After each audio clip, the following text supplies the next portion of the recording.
Encore une fois, bienvenue à toutes et à tous. Fin de la semaine de deuil national suite au génocide perpétré contre les Tutsis du Rwanda en 1994. Cette année, c'est la 30e commémoration et la dernière journée est consacrée à rendre hommage aux politiciens tués lors de ce génocide. Chaque année, depuis 30 ans, à cette date du 13 avril, les Rwandais se sont souvenus des politiciens qui ont été tués lors du génocide perpétré contre les Tutsis en 1994, événement qui marque la fin de la semaine des deuils national consacrée à la mémoire de ces génocides, bien que des cérémonies vont se poursuivre pendant les 100 jours jusqu'à l'arrêt du génocide en juillet 1994 par les forces de l'APR, l'armée patriotique rwandaise, devenue depuis les forces rwandaises de défense, RADF. En ce 13 avril, 9 hommes politiques ont été ajoutés sur la liste des personnalités politiques qui seront désormais honorées en cette date du 13 avril. Ces hommes politiques ont fait l'objet d'une enquête qui a duré 2 ans, où il s'est avéré que ces personnalités ont œuvré à la condamnation de la politique divisionniste et discriminatoire, à l'idéologie du génocide et qui a connu son épilogue avec les génocides perpétrés contre les Tutsis en 1994.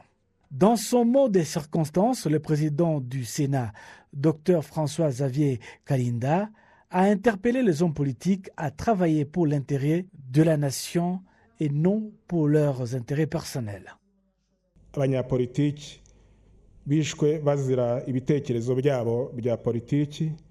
Les politiciens qui ont perdu la vie d'une manière effroyable pour avoir refusé de cautionner les divisionnismes au sein des Rwandais et la mauvaise politique qui voulait éradiquer les Tutsis. Nous associons aujourd'hui avec leurs familles afin de leur rendre toute leur dignité qu'ils méritent. Les formations politiques au Rwanda se sont convenues de la nécessité de privilégier les consensus et les dialogues comme la voie idéale pour lutter efficacement contre les divisions. Les politiques se sont aussi engagés de mettre l'intérêt de la population et l'unité des Rwandais au-dessus de leurs intérêts personnels. Les valeurs démocratiques, l'unité nationale et la bonne gouvernance sont les piliers que nous avons choisis en recherchant des solutions à nos problèmes, en renforçant les acquis obtenus au cours des 30 dernières années.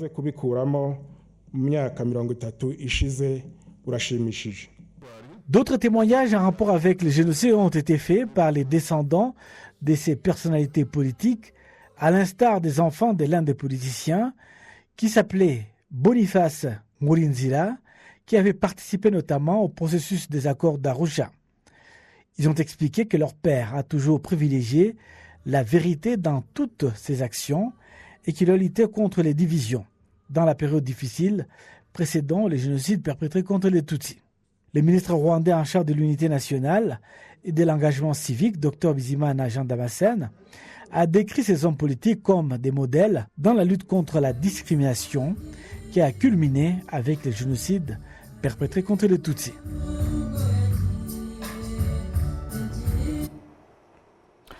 « 30 ans après le génocide perpétré contre les Tutsis du Rwanda, l'art est considéré comme un moyen important dans la perpétuation de la mémoire.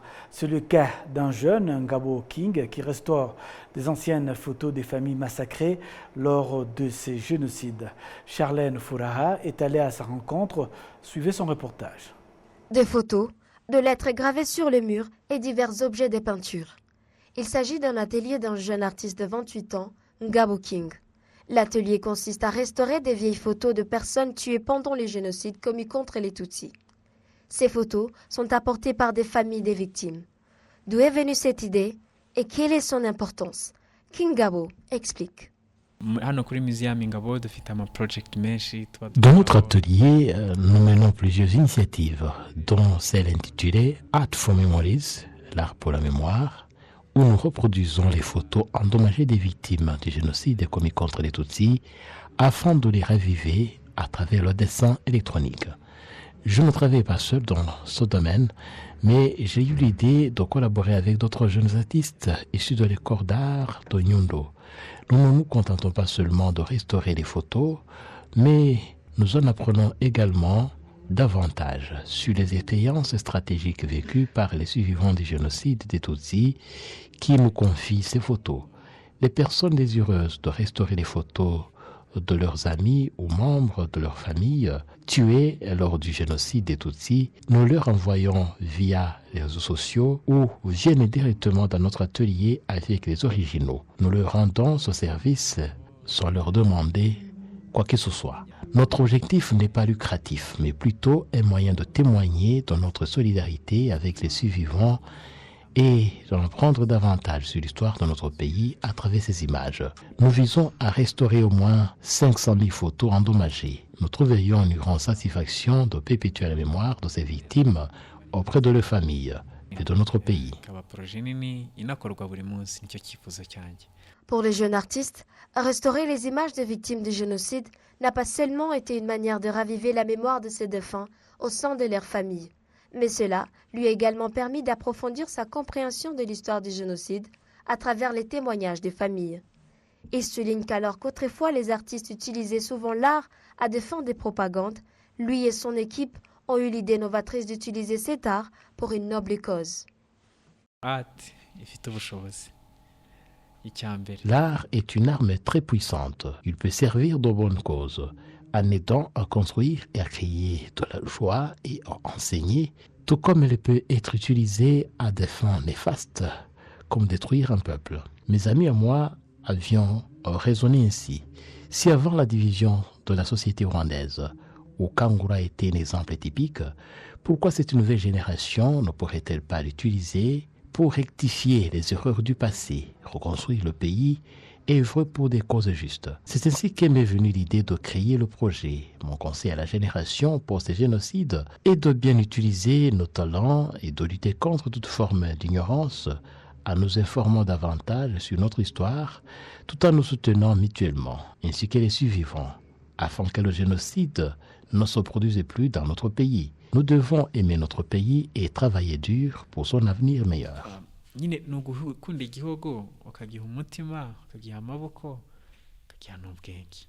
Yvan, membre de l'atelier, affirme pour sa part que la création de ces images l'aide à mieux comprendre l'histoire du génocide et se réjouit du travail accompli.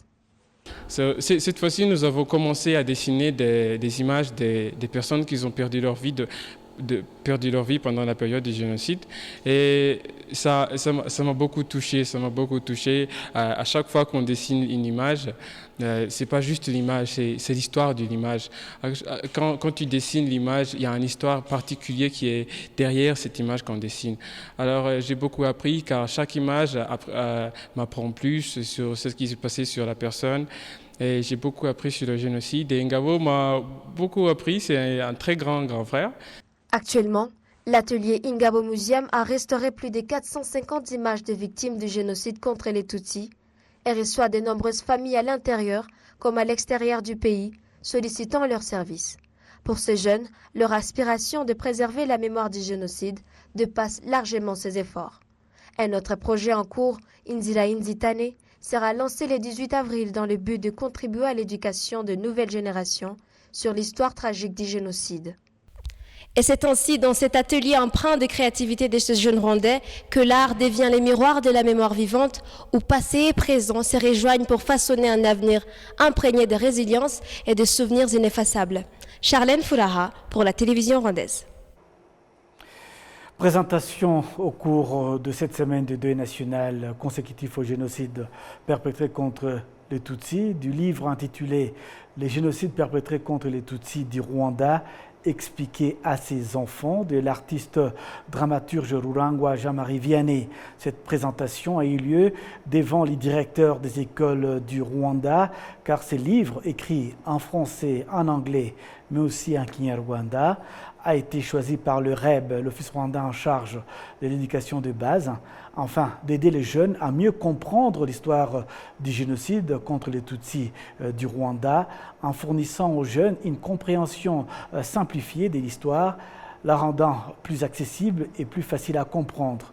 Rurangwa Jean-Marie Vianney souligne qu'il a écrit ses livres en réponse au désir exprimé par les jeunes de comprendre l'histoire du génocide de la manière la plus simple.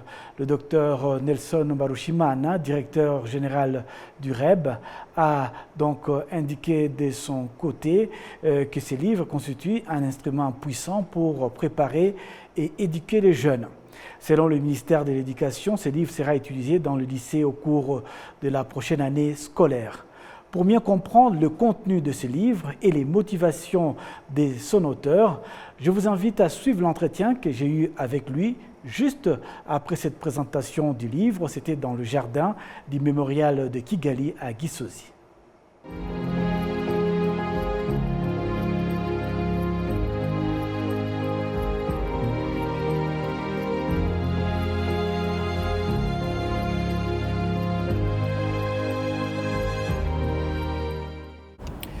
Bienvenue à l'entretien de la semaine.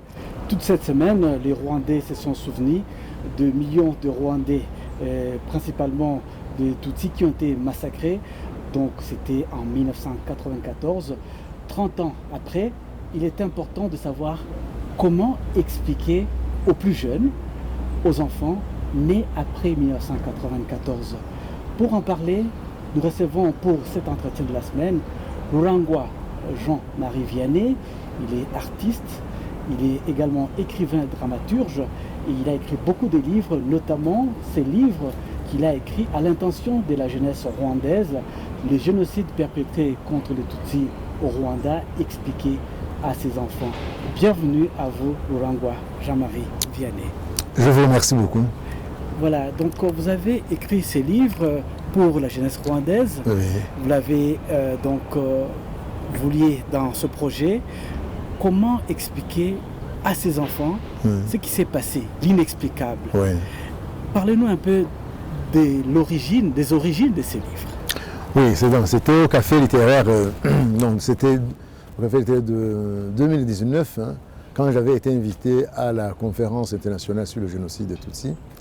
Et là, au cours de ce Café littéraire, donc, qui réunissait des écrivains qui avaient participé au projet intitulé Rwanda, écrire par devoir de mémoire, initié par le journaliste et écrivain tchadien Noki Jedanou. Et ce projet réunissait 10 écrivains africains, dont moi-même. Et là, il s'agissait de créer des œuvres de fiction sur fond de génocide. Alors, après, évidemment, moi j'ai continué à écrire. Et des romans, des pièces de théâtre, des poésies, etc. Avec toujours la thématique principale, le génocide des Tutsis du Rwanda. Et puis, alors, au cours de ce café, des jeunes m'ont posé la question suivante. Pourriez-vous nous écrire un livre qui expliquerait de façon très simple le génocide perpétré contre les Tutsis du Rwanda en 1914? Moi, je me rappelle avoir dit, ce n'est pas facile, mais ce n'est pas impossible. Et quand je suis retourné à Ottawa, où je vivais, donc je me suis mis à l'œuvre et j'ai écrit ce livre et j'ai créé un dispositif. Donc, comme je suis dramaturge, évidemment, j'ai utilisé une manière dialogique et un style dialogique. C'est très simple. J'ai imaginé un père, professeur d'université, qui a beaucoup de connaissances, non seulement sur le génocide des Tutsis du Rwanda, mais sur d'autres génocides qui ont eu lieu au XXe siècle et même avant. Et lui, il répond aux questions de ses enfants après les avoir emmenés aux mémoriaux du Rwanda. C'est-à-dire, après le mémorial de Nyamata, par exemple, les enfants lui posent les questions et il répond. Gisozi aussi, Murambi, également. Donc, il pose beaucoup de questions relatives au génocide, notamment à propos de l'idéologie raciste qui a généré le génocide. Parce que le génocide, ce n'est pas quelque chose qui arrive comme ça par hasard. Le génocide se conçoit, se prépare, s'exécute, se planifie et s'exécute.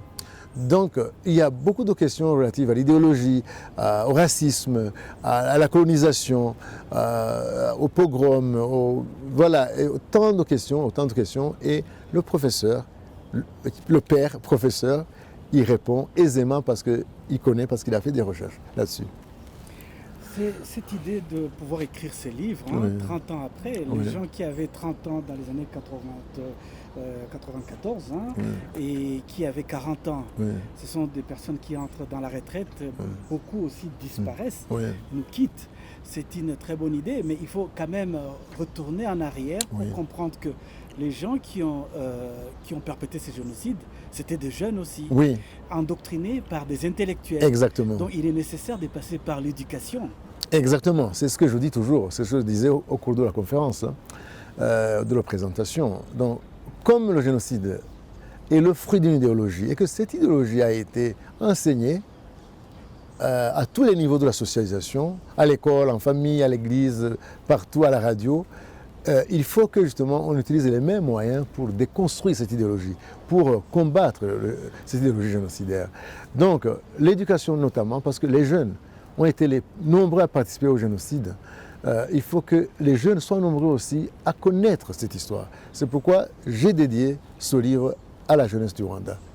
Oui. En effet, vous avez donc au cours de cette semaine rencontré des éducateurs, des enseignants, les directeurs des écoles. Et c'est donc grâce au REB, qui est donc l'agence gouvernementale en charge de l'éducation de base. Vous venez donc de lancer officiellement ce livre. Quel accueil les éducateurs, les enseignants, les directeurs d'école ont donné à ce livre que vous avez intitulé « Le génocide perpétré contre les Tutsis au Rwanda, expliqué à ses enfants ». D'abord, je voudrais remercier vraiment beaucoup le REB et Aegis Trust qui ont organisé cet événement de lancement de mon livre « Le génocide perpétré contre les Tutsis au Rwanda, expliqué à ses enfants ». C'est un livre d'abord qui a été lu et approuvé par REB. Ça fait 5 ans parce que je l'ai écrit en 2019, publié en 2020. Et quand je suis venu le présenter, c'était pendant la Covid, mais le livre, il avait, et ils ont eu le temps de l'examiner, ils ont eu le temps de le lire vraiment profondément. Et là, les éducateurs qui étaient ici, qui étaient dans la présentation, au cours de la présentation, qui avaient participé à la présentation, ont exprimé une satisfaction, un sentiment de satisfaction, parce qu'ils trouvent un outil qui va leur donner des éléments nécessaires pour comprendre d'abord et expliquer aux jeunes qui leur posent des questions incessantes et pressantes sur le génocide. Donc ils ont été satisfaits du livre et ils ont hâte de l'avoir dans leurs écoles. Et le REB a promis qu'il mettra justement à la disposition de toutes les écoles du Rwanda ce livre qui va être un outil supplémentaire dans l'enseignement du génocide des Tutsis du Rwanda. Vous l'avez écrit pour les Rwandais vivant ici dans le pays, vous l'avez écrit également pour des Rwandais vivant au niveau de la diaspora. Récemment, vous avez fait une tournée en Europe, dans plusieurs pays, où il y a des jeunes Rwandais aussi qui ont soif de connaître ce qui s'est passé ici pour que le plus jamais soit vraiment une réalité. Exactement. Ce livre, il a été lu par beaucoup de gens de la diaspora, des jeunes surtout, qui l'ont aimé parce qu'ils se posaient des questions et ils n'avaient jamais pu avoir de réponse. Alors ce livre les a aidés à comprendre, et les étudiants plutôt, et les parents, et les professeurs français et rwandais, ils ont apprécié ce livre à Strasbourg, en Suisse, à Genève, à Varsovie, à Poznan, à Bruxelles, à Paris, partout où j'ai été pour présenter ce livre. J'ai vu que l'auditoire était satisfait parce qu'il y avait des questions dont ils n'avaient pas les réponses et ces réponses se trouvent dans ce livre. Donc ils l'ont acheté, ils l'ont fait lire, ils l'ont lu et fait lire. Donc, et j'ai l'intention de mettre ce livre dans toutes les langues des pays où vit notre diaspora. Donc je l'ai déjà traduit en néerlandais, en polonais, en allemand, en italien, il est déjà publié en espagnol, j'ai la version rwandaise aussi. Donc comme ça, nos jeunes qui sont de la diaspora, qui ne parlent même pas qui en Rwanda, ils pourront comprendre ce qui s'est passé dans la langue qu'ils parlent dans les pays où ils vivent. La dernière question, M. Rurangwa Jean-Marie Vianney. Nous commémorons pour la 30e fois le génocide perpétré contre les Tutsis du Rwanda. Quel message voulez-vous transmettre d'abord aux intellectuels, dirigeants de ce pays, ensuite aux éducateurs, aux parents et aux jeunes, pour que le plus jamais ça soit vraiment une réalité? Oui, le message, c'est qu'ils doivent s'informer, ils doivent lire ce qui est écrit de positif sur le génocide. Parce qu'il y a des gens qui écrivent des choses négatives, c'est-à-dire des négationnistes, des révisionnistes. Il y en a encore qui propagent l'idéologie génocidaire. C'est pourquoi le combat est continu, est continuel. Donc il faut que les gens lisent, s'informent, qu'ils fassent lire ces livres-là que les écrivains écrivent, que les chercheurs écrivent. Il faut qu'ils enseignent, ils déconstruisent l'idéologie qui a mené au génocide. Parce que justement, ça commence par les mots, par exemple, et ça finit par les mots. C'est comme ça que quelqu'un a défini le génocide. Le génocide commence par les mots et finit par les morts. Donc, il faut faire attention aux termes que nous utilisons en famille, à l'école, etc. Donc, le travail sur le racisme commence par le travail sur le langage, comme disait Tahar Ben Jelloun. Aux éducateurs, aux parents, aux professeurs, aux leaders d'opinion, aux politiciens, il faut qu'ils diffusent des discours édifiants, des discours positifs. Il faut qu'ils fassent tout pour que ce qui s'est fait ne se fasse plus, pour que ce génocide vraiment soit au nid de tout le monde, à tous les échelons de la société, à tous les niveaux de la société. Ouais, voilà. Merci à vous, Rurangwa Jean-Marie Vianney, d'avoir accepté de répondre aux questions de Arabié. Je rappelle aux téléspectateurs que Rurangwa Jean-Marie Vianney est donc d'abord un éducateur, parce que vous écrivez. Il est également écrivain, j'enseigne, et professeur d'université. Et donc nous lui remercions d'être toujours disponible pour répondre aux questions de la télévision rwandaise et nous souhaitons donc une bonne continuation. Je vous remercie aussi.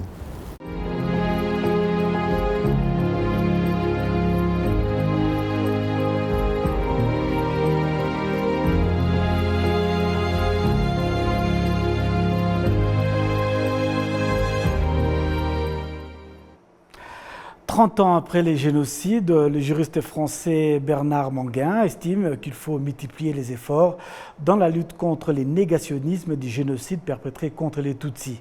Les analystes indiquent que le livre intitulé « Le cri du Falcon » qu'il vient de publier est essentiel dans cette stratégie de lutte contre cette idéologie. Le point avec Jean-Damascène Manchim.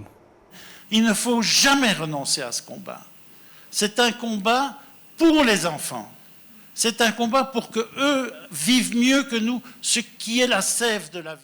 Maître Bernard Manguin à Kigali au cours d'un café littéraire sur son livre « Le cri du Falcon, un crime judiciaire d'État ». Pour l'auteur, le livre a une particularité et a un apport important à la connaissance de la vérité sur les débuts du génocide perpétré contre les Tutsis au Rwanda en 1994. Il faut que le monde sache que le FPR n'était pas à l'origine de cet attentat. Il faut que le monde sache que tout dirige vers les extrémistes génocidaires et il faut que le monde sache que c'est quand même quelque chose d'extraordinaire. Ceux-là même qui sont censés représenter l'élite du milieu judiciaire français, puisque M. Bruguière représentait dans l'imaginaire de tous les Français pratiquement le grand homme de ce dossier, eh bien, ceux qui représentaient cette élite étaient des manipulateurs. Et nous en avons apporté des preuves précises dans le dossier. Et ce sont ces preuves que nous voulons dévoiler pour que jamais on ne vienne contrarier la vérité de ce dossier. Ceux qui ont lu le livre « Le cri du Falcon » sont d'avis qu'il est une arme supplémentaire dans le triomphe de la vérité, surtout que le terrain n'est plus favorable aux négationnistes du génocide des Tutsis, contrairement aux dernières années. C'est un aboutissement, un épilogue dans certains combats. Comme je l'ai dit, c'est un combat qui a usé ses combattants. Il y en a qui sont, il y en a qui ne sont plus. Et j'en suis donc très très heureux que ce soit aussi une forme d'hommage. Je suis rentré de France hier. Et pendant les 3 jours qui ont précédé la commémoration, j'ai vu sur toutes les chaînes françaises ce qui se proposait. Et à aucun moment, je n'ai vu des invités des invités négationnistes comme les Onana, comme on avait l'occasion d'en voir sous prétexte de débats contradictoires. Et aujourd'hui, ils deviennent comme des interdits d'antenne. Et ça, c'est une victoire. Avant même la sortie de ce livre, mais cette vérité est déjà sortie avant la sortie du livre. Et je suis heureux de cet aboutissement sur ce chapitre-ci, parce que c'est un chapitre, tout ce qui est autour de l'attentat contre l'avion de Habyarimana, c'est ça qui a été instrumentalisé pendant longtemps pour nourrir la théologie, l'idéologie du double génocide et tout ça. Et donc du coup c'est des arguments qui se dérobent sous leurs pieds, et tant mieux. Mais ce que j'ai dit tout à l'heure, c'est que c'est un combat qui nous a aguerris quelque part et qui nous a apprêtés, et nous sommes plus près que jamais de les affronter.